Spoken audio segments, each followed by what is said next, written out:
Il y a la Shavua Tov, Beshem Hashem, Naaseh, Venatzliach. On est aujourd'hui le dimanche 31 du mois de décembre. Et on va rentrer dans le mois de janvier. Hein? Yud-Tet. Reprenons les dates hébraïques. Yud-Tet du mois de Tevet. Bezrat Hashem, Shavua Tov. Que de bonnes nouvelles, Bezrat Hashem. Shiur acheté aujourd'hui par Raphaël Aloun. Hashem Verechoto pour la Refoua Shlema. Bezrat Hashem Umeira de sa maman, Diamanti Bat Marmanti. Shakadosh Baruch Hu Shlach la Refoua Shlema Bezrat Hashem, Refoua Tanefesh, Refoua Tagufana El Narefanela, ainsi que la Refoua Shlema de son Rav, Rabbi Moshe Ben Raphaël. Shakadosh Baruch Hu Shlach lo Achlama Meira Ubriut Tetana, Arichut Yamim Vala Kol Yirat Shamayim, Bezrat Hashem Shiske Ol Agdil Torah Ladira, Bezrat Hashem de diffuser de la Torah. Et pour remercier aussi le Rav Tuitou pour tous ses enseignements et aussi à toute l'équipe autour de lui. Je parle de toi aussi, parle de mon épouse, de toi, de l'autre. C'est vrai que c'est un travail d'équipe sans lequel je ne pourrais pas évoluer. Ainsi que pour la paix en Eretz Israël, pour tous ceux pour tous les disparus, pour la protection de nos soldats, la libération des otages et le bien-être chez le Kol Am Israël. Et avec sa permission, on pensera à Meir Soufan, Ezrat Hashem, qui est de bonnes nouvelles et qui guérissent lui et son épouse et sa famille, ainsi que tous les malades d'Israël, ma belle-mère, ma maman, Yekara Bezrat Hashem, et toute notre liste, Chlama Meira Ubriut Tetana Bezrat Hashem. Nous allons revenir sur un des points que nous avons commencé hier à développer pendant le cours, merveilleux shiur pendant ce Shabbat que nous avons pu faire ensemble. Vous étiez très très nombreux, on n'avait même pas de place pour bouger. Et vous aviez des questions sans fin hier. On aurait dit des lions par rapport à notre shiur, hein? Oui, tant pis pour toi. Oufren, nous allons revenir au moins sur un point, même si on en a développé énormément. Baruch Hashem, on est passé de sujet en sujet, à propos de cette fameuse question de la fin des temps, due essentiellement aux réseaux sociaux, où aujourd'hui, malheureusement, je dis bien malheureusement, on a des amis virtuels, mais on n'a plus d'amis sincères. Avant, Baruch Hashem, pour ceux qui ont plus de 50 ans, ils auront connu cette très belle époque où, sans les réseaux sociaux, eh bien, on parlait de vive voix, on se rencontrait dans des lieux, on pouvait partager une amitié sincère. Quand on faisait un anniversaire, on avait plein de monde à inviter. Et aujourd'hui, on peut avoir 5000, on va dire, amis d'une certaine façon virtuelle. Et si on en a un ou deux dans la vie, c'est déjà un miracle. Parce que ça a poussé aujourd'hui à une falsification des relations, comme l'amour, par exemple, dans un couple, où on est plus sur la compétitivité de tu m'as pas envoyé un cœur, tu m'as pas envoyé ceci, les icônes sont discutées, qu'est-ce que tu as voulu dire par là? Ce qui fait qu'on est rentré dans un langage des signes alors qu'on n'est pas encore muet, et que malheureusement, toute cette relation a mené à une falsification des relations et à une falsification réelle de l'amour comme avant, où on prenait le temps de parler, de s'expliquer, de s'exprimer, de s'écouter. C'est un mot qui ne veut plus rien dire aujourd'hui. Aujourd'hui, c'est super, au revoir, lol, c'est des codes, comme si que nous avions perdu la force du langage qui est créatrice pour, en fin de compte, peut-être se débarrasser ou pas d'une discussion qu'on n'aurait pas voulu avoir. Et malheureusement, il faut savoir que ce côté modernisme qui aurait pu être très très bien utilisé, les réseaux sociaux auraient pu être un moyen de communication extrêmement positif pour l'humanité et avancé, mais malheureusement il a été utilisé comme un jour quelqu'un m'a dit, bon, enfin bon, je regarde quand même des cours de Torah, hein, je dis combien de films tu vois là-bas et quels films on ne sait même pas lesquels. Il a rigolé. C'est-à-dire que c'est vrai que c'est bien d'utiliser le modernisme, mais le modernisme comprend des dangers. Le problème de cela, c'est que malheureusement, étant donné qu'on est véhiculé par des pensées étrangères qui vont nous formater à devenir eux, qu'on appelle les influenceurs ou tout simplement les influences extérieures, parce que tu restes spectateur, eh bien tu peux visiter d'une certaine façon le monde entier en restant sur ton fauteuil en cuir, face à ton écran, mais de l'autre côté, tu peux aussi, malheureusement, faire des comparaisons que tu n'aurais jamais faites si tu étais quelqu'un de plus simple, qui savait te contenter de ce que Dieu t'a donné. Et ce qui fait qu'en voyageant à travers ces imaginations ces présentations qui sont d'ailleurs que la vitrine, parce que très souvent, quand on te montre des choses comme les hôtels, tu regardes sur Internet, quelle chambre, quel lobby, t'arrives sur place, la warrik, la histoire, qu'est-ce qui s'est passé? Ben là, c'était maquillé, là, c'est sans maquiller. Ce qui fait que d'ailleurs, il y a des mots qui sont clés dans les relations entre nous, c'est les filtres. J'ai un garçon qui m'a raconté qu'il partait faire un chidour, il était très content, la fille était exactement ce qu'il recherchait, au niveau du langage au téléphone, ça le faisait, mais physiquement, c'était waouh.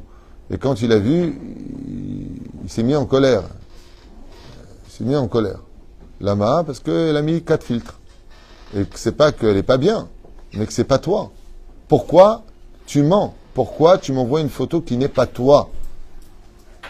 Et à force de vouloir jouer aux autres, les résultats des courses, tu finiras par dire mon nom est personne. Ce qui fait que ces relations-là que nous avons finissent par faire de nous des... Je me rappelle qu'une fois avec ma maman, d'ailleurs je fais une parenthèse, quand j'étais jeune, je voyais les robes changer à l'époque. Ma mère sortait le soir avec mon père et je constatais que, pas que chez ma mère, hein, toutes les femmes, quand tu avais des bar mitzvot, quand tu avais des... Ils étaient influencés par Dynasty, par Dallas, par toutes sortes de feuilletons où la robe, il y avait une fente comme ça, alors faut mettre la fente.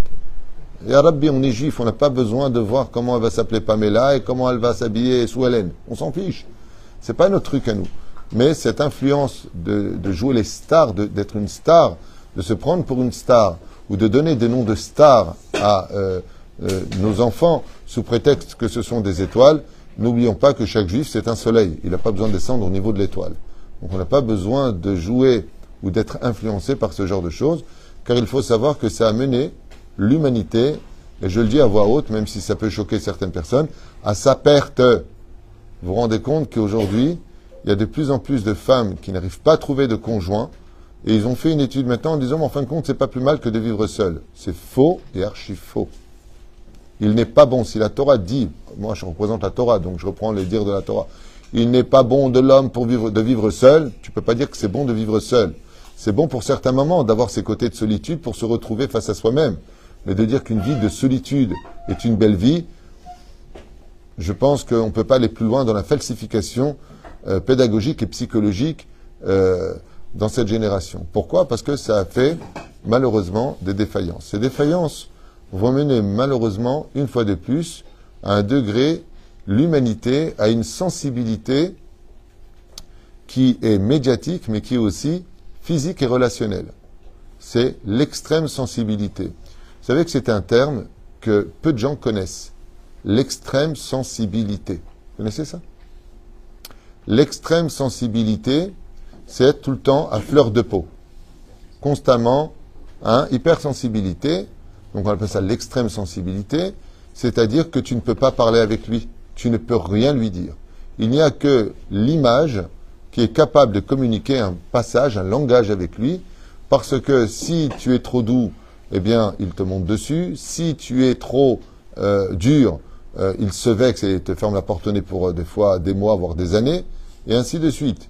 Ce qui fait que l'hypersensibilité, aujourd'hui, vient du fait qu'on apprend, malheureusement, à travers ce que nous vivons, ne te laisse pas marcher dessus, réponds-lui, qui c'est celui-là, pour qui il se prend, et on arrive à des combats de dialogue qui vont directement plonger dans la vulgarité.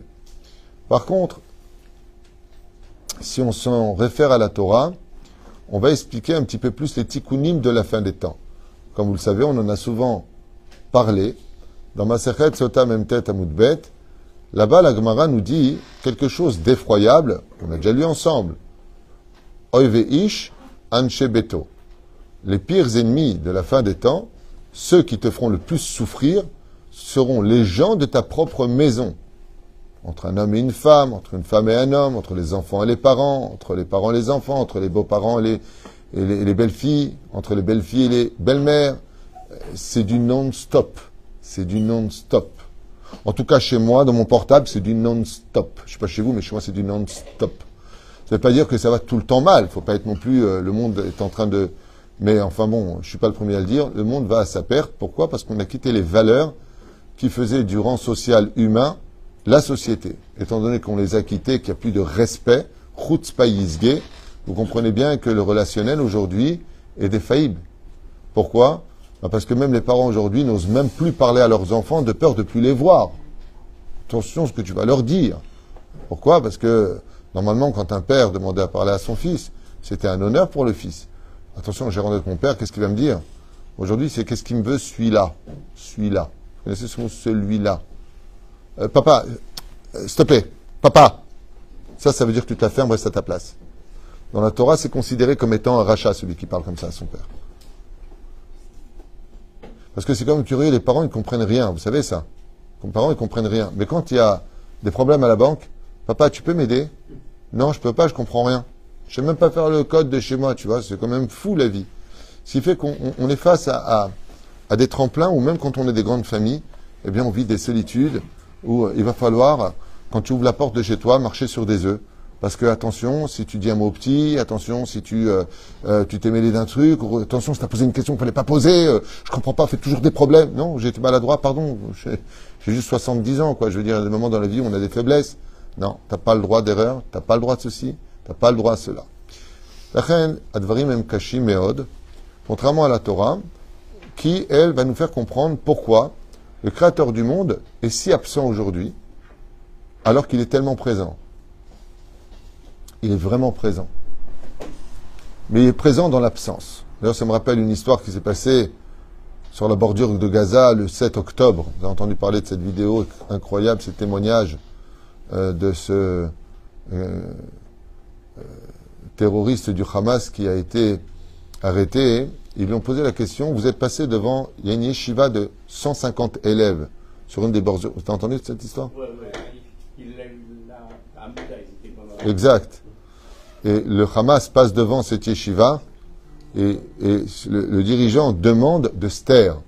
La porte est fermée, ils veulent écouter et il conclut que comme c'est Simchat Torah pour les Juifs et que c'est Shabbat apparemment, contre tout renseignement qu'ils avaient qu'ils étaient tous allés yeshiva, ils étaient rentrés chez eux. Et qu'est-ce qui s'est passé? Ils ont dit taisez-vous. 150 élèves sous qu'il y ait du bruit. Il n'y avait pas un bruit. Les portes étaient fermées, ils n'ont même pas ouvert la porte, elle était ouverte.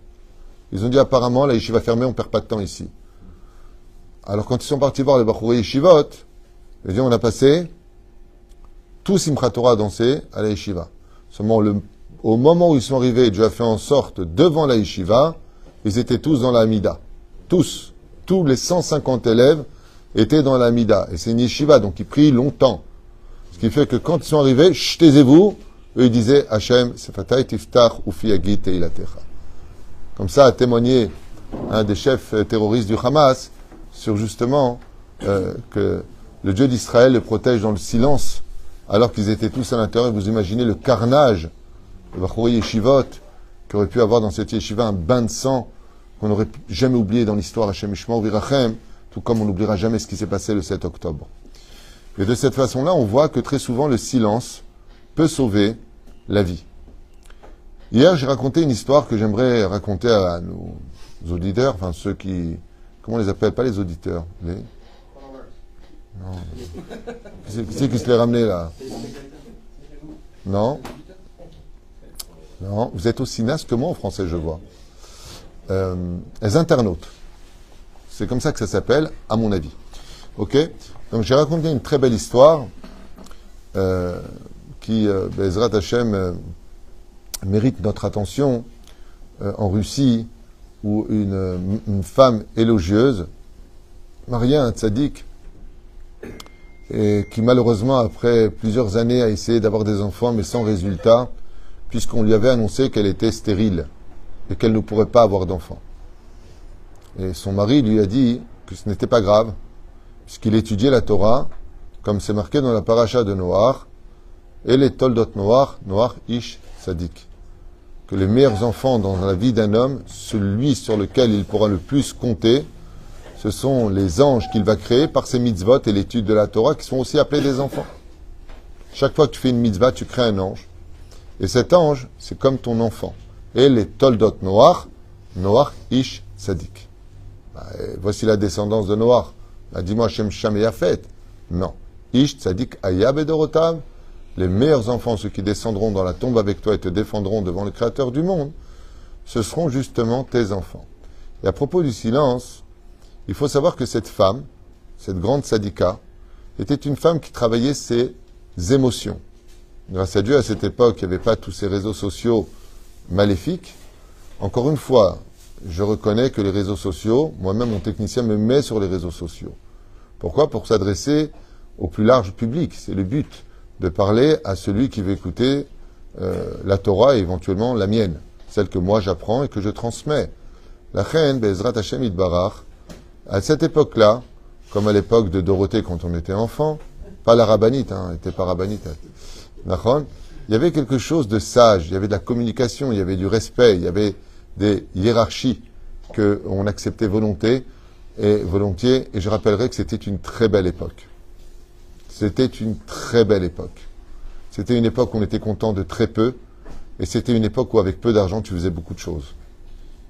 C'est une époque vraiment qui est regrettable pour ceux qui ne l'ont pas connue, où quand on allumait la Hanouka, eh bien on n'attendait pas de cadeaux, on n'attendait rien d'autre que le moment de passer un moment ensemble, à allumer des bougies en l'honneur de Dieu sans comprendre ce que l'on faisait. C'est dommage que la simplicité a été remplacée par la complexité qui a mené aujourd'hui à un désaccord, mamache, assez important sur même l'allumage des bougies. Tu m'attends quand je rentre, tu l'allumes pas sans moi, j'en ai rien à faire, alors je ne ferai pas Hanouka. Ce sont des cas qui sont arrivés, mais ce n'est pas une généralité, qu'on se comprenne bien. Et cette femme-là, eh bien, étant très très pauvre, n'avait pas d'autre choix que de descendre à la rivière, prendre de l'eau, la chauffer, prendre des feuilles en guise de lessive pour pouvoir laver son linge.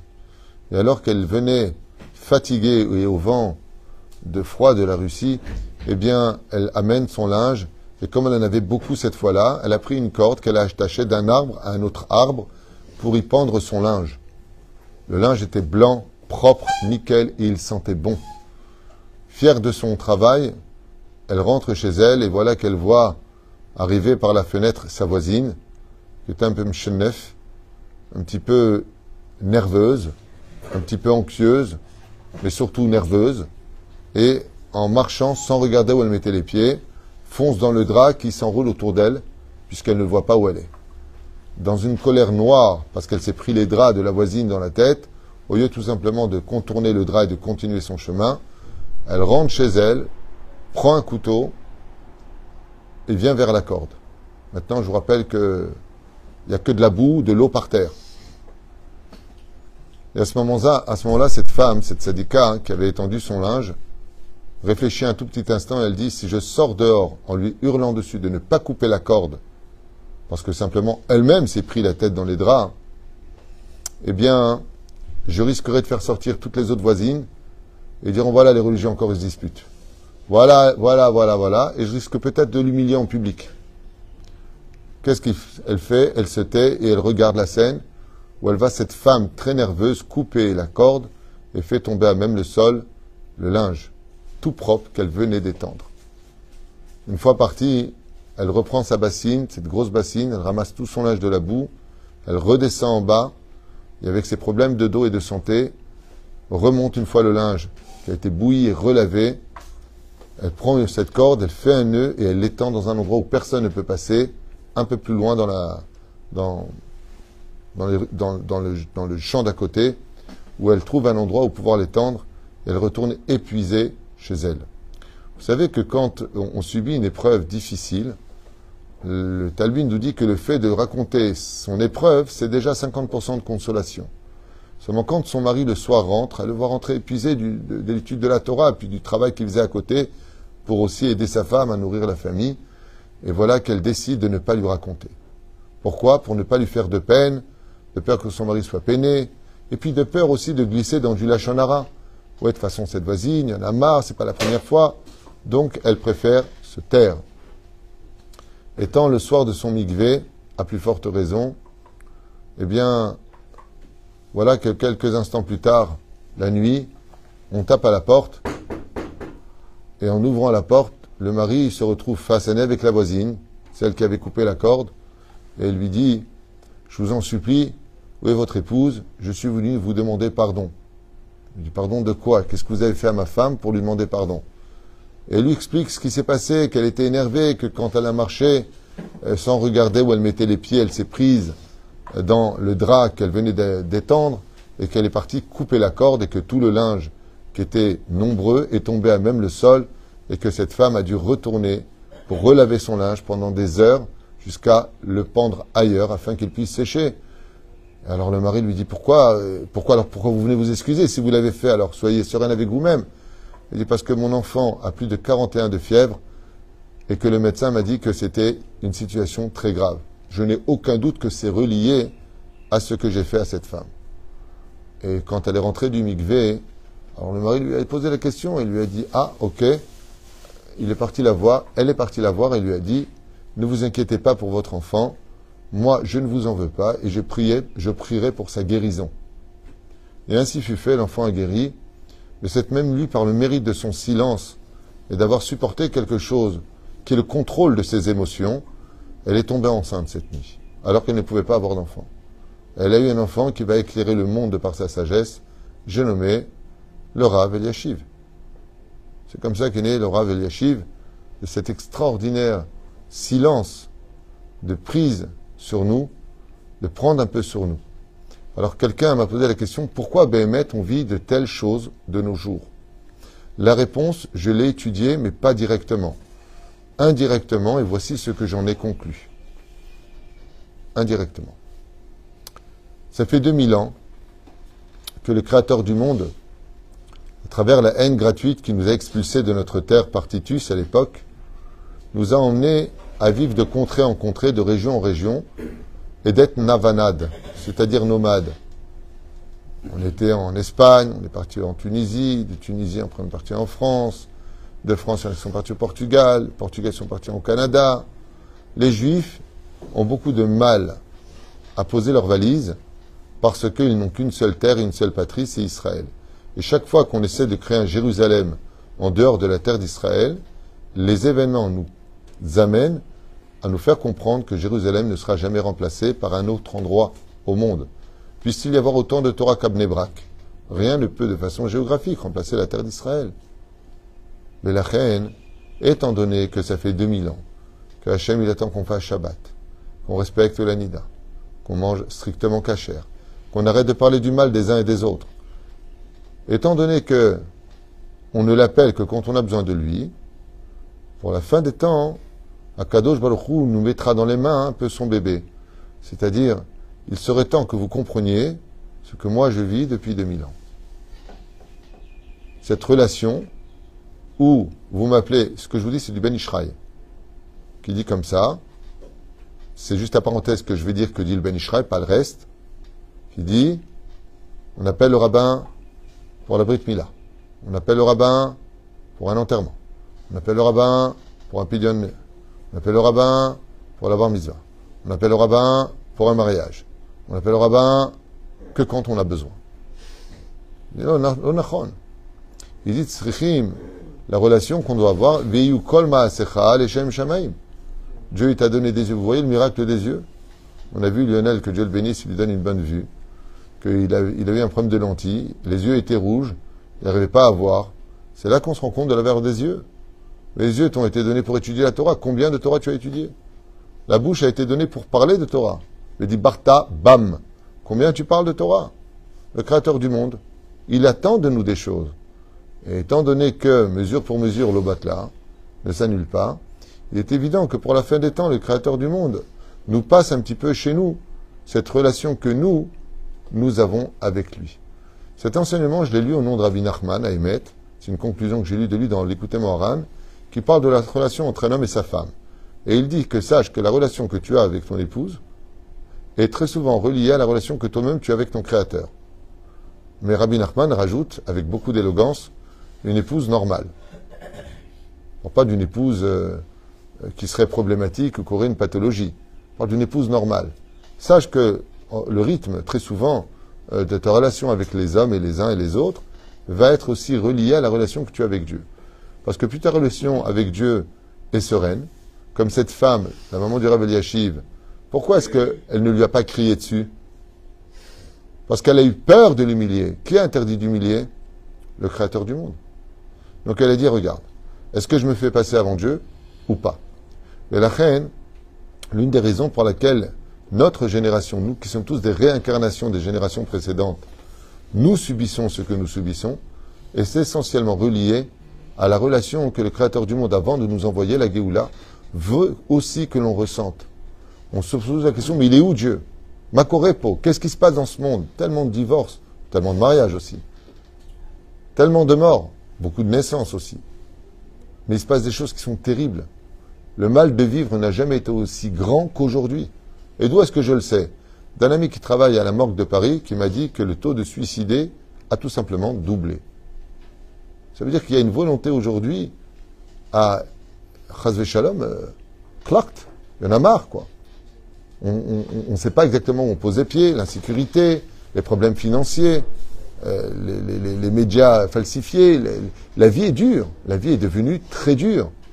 Et vous savez que j'ai vu un sondage qui disait que les hommes veulent de moins en moins se marier parce que le mariage est devenu de plus en plus difficile, un calvaire. Ça devient de plus en plus difficile de se marier.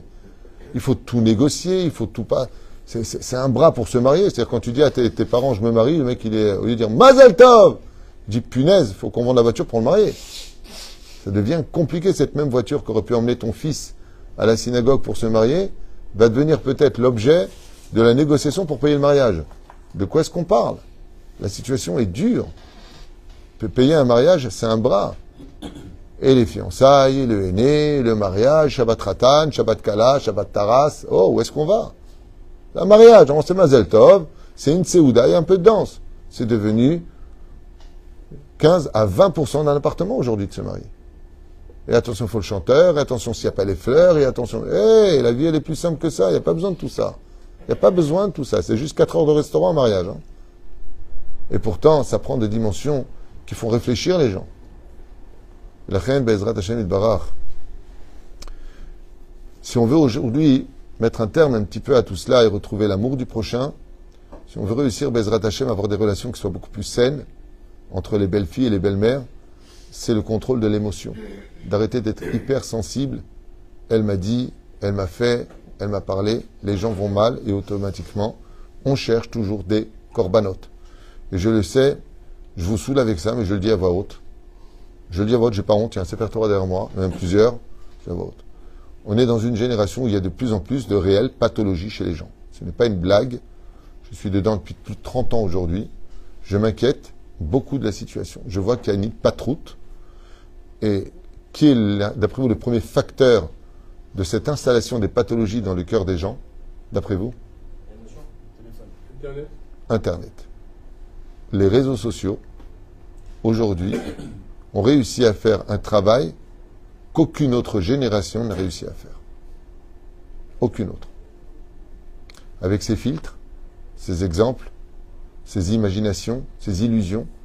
Et le pire, c'est que ceux qui les ont créés, je ne sais pas si vous avez vu cette vidéo, ceux qui ont créé les réseaux sociaux, que ce soit tout ce qu'ils ont créé, ils regrettent de l'avoir fait en disant, nous avons voulu les rendre addicts et les contrôler. Mais nous ne savions pas que ça se passerait aussi facilement, à un tel point qu'aujourd'hui, il y a une addiction aux réseaux sociaux comme TikTok, comme Instagram, c'est ça? Il y a quoi encore? Pique Collegram, Borebo et Ratatam. Il y a une addiction où des femmes mariées de notre peuple, comme j'en ai parlé dans un chiot, se montrent constants. Il y a même des femmes dites religieuses, sans juger, qui se font des scènes, ce qui paraît de théâtre avec les enfants. Arrête, toute la Torah te demande de vivre dans la pudeur. C'est pas une question d'être habillé pudique, c'est aussi une question de pudeur familiale. Qu'est-ce que tu te montres à des gens? Qu'est-ce que on en a à faire de ce qu'il y a dans ton frigidaire, de montrer, moi j'ai fait ça et j'ai vu ça. Allez, mais tu veux montrer des recettes, ça rend service. Inematov ou manaïm. Allez. Mais restons dans le correct. Parce que malheureusement, ce que cela va engendrer et ce que cela a engendré aujourd'hui, c'est que pour pouvoir ne vivre qu'à travers le virtuel et d'avoir que des amis virtuels, ça démontre simplement un mal de vivre. Et ce mal de vivre-là, le tsarino arabe mène notre génération à l'individualisme. On devient individuel, de plus en plus. On a du mal de vivre en société. On a du mal de vivre avec l'autre. Pourquoi? Parce que quelque part, on s'est créé un nid d'illusion dans lequel notre cerveau est formaté à obéir à un système social qui est inassocial. Zechaval Meod, et c'est ce que je voulais partager avec vous en prenant l'exemple de cette femme qui était capable d'accepter de voir des épreuves, et puis, comme le dit l'argument le plus connu de tous, quand on te cherche des noises, quand on t'embête, quand on te taquine à table, quand on te pique, et que tu te tais en souriant à ce genre de choses, eh bien, ça te donnera la force de dire à 120 ans au Créateur du monde, quand tu te diras « Hey, pourquoi t'as pas arrêté Besséder? Tu sais que tu m'as piqué ici ?» Tu pourras leur répondre « Maître du monde, j'ai fréquenté des gens qui m'ont fait beaucoup de mal. J'ai été avec des gens qui, à ma table, m'ont humilié. J'ai accepté avec amour et je n'ai rien dit. Est-ce que je suis plus grand que toi ?» Des fois, que nous envoie des gens pour nous piquer, mais pas pour nous faire du mal, pour nous donner des arguments de dire plus tard un jour, moi j'ai supporté, toi tu ne peux pas me supporter. Qui est d'après vous, question pour un champion avant de finir ce chiour, qui a été le premier à avoir utilisé cet argument dans l'histoire? Non. Non. On n'a pas le temps. Réponse, c'était Caïn. Quand Dieu lui a dit, où est ton frère? Et qu'il répond, est-ce que je suis le gardien de mon frère? Et il lui dit, les sangs de tes frères crient vers moi, tu l'as assassiné. Et donc, il est chayav mita. Et au lieu de le mettre à mort, Caïn lui dira, avant de le mettre à mort, toi qui es Dieu et qui a créé l'homme avec son Yetzer Hara, tu ne peux pas supporter le premier meurtre de l'histoire. Et Dieu lui dira que celui qui lève la main sur Caïn trouvera la mort. Pourquoi? Caïn est le premier à avoir demandé le joker de la Teshuvah. Le joker. C'est pour ça qu'on dit Yamenu kekedem. Pardonne-nous kekedem. Il disait kekedem, kouf dalet mem. Caïn, David, Ménaché. Ce sont les trois personnages qui sont repris, kekedem, que Dieu doit nous pardonner comme eux. Pourquoi? Pour dire que justement, dans la vie, quand des fois on te fait du mal ou on t'arnaque, ne perds pas ton temps à poursuivre tes ennemis. C'est du temps perdu. Non seulement ils t'ont pourri ta vie, mais en plus tu te l'as pourri à les poursuivre. Vis ta vie et trace. Tu sais pourquoi? Parce que chaque épreuve qui est venue vers toi te servira un jour d'argument pour dire ah, Hachem, ok, j'ai pas été Besséder, peut-être là et là. Vis-à-vis de toi, le Shabbat c'était pas encore parfait, c'est vrai. Mais moi j'ai eu des ouvriers, j'ai eu une femme, j'ai eu une belle-mère, j'ai eu. Ils n'étaient pas non plus parfaits. Et j'aurais pas dit pour autant sortez de chez moi, donc tu peux peut-être m'inviter dans ton lamaba. C'est ce qu'a dit Rabbi Yitzhak de Berditchev. Notre Rav, Rabbi Yitzhak de Berditchev, Zecher Tzadik Vekadosh Ibracha, avait l'habitude de recevoir chez lui des personnes qui n'étaient pas forcément de bonnes personnes. Et un jour, un de ses élèves a posé la question à son Rav, Rabbi Yitzhak, pourquoi recevez-vous des gens qui n'ont que faire de votre soukha et qui ne viennent que pour manger? Il a répondu, d'abord, un, qu'il ne recevait pas ce moti shemra, deux, ce lachon hara, et troisième réponse qu'il a donnée qui était très belle. Il a dit, parce que si un jour je ne suis pas méritant de rentrer au monde futur, parce que je n'aurais pas assez travaillé Hachem selon le potentiel qu'il m'a donné, j'aurai l'argument de pouvoir dire à Hachem, maître du monde, dans ma soukha, j'ai rentré n'importe quelle personne, et toi, tu ne peux pas me recevoir. La reine qui est s'amuser, quand des épreuves viennent à vous, au lieu de vous énerver et de prendre tout à fleur de peau, comprenez que très souvent, c'est le Créateur du monde qui attend de vous des réactions pour savoir comment lui réagira, afin que vous lui donniez l'exemple de ce que vous auriez fait vous-même si vous aviez été Dieu à sa place. Baruch Adonai Leolam. Amen ve Amen.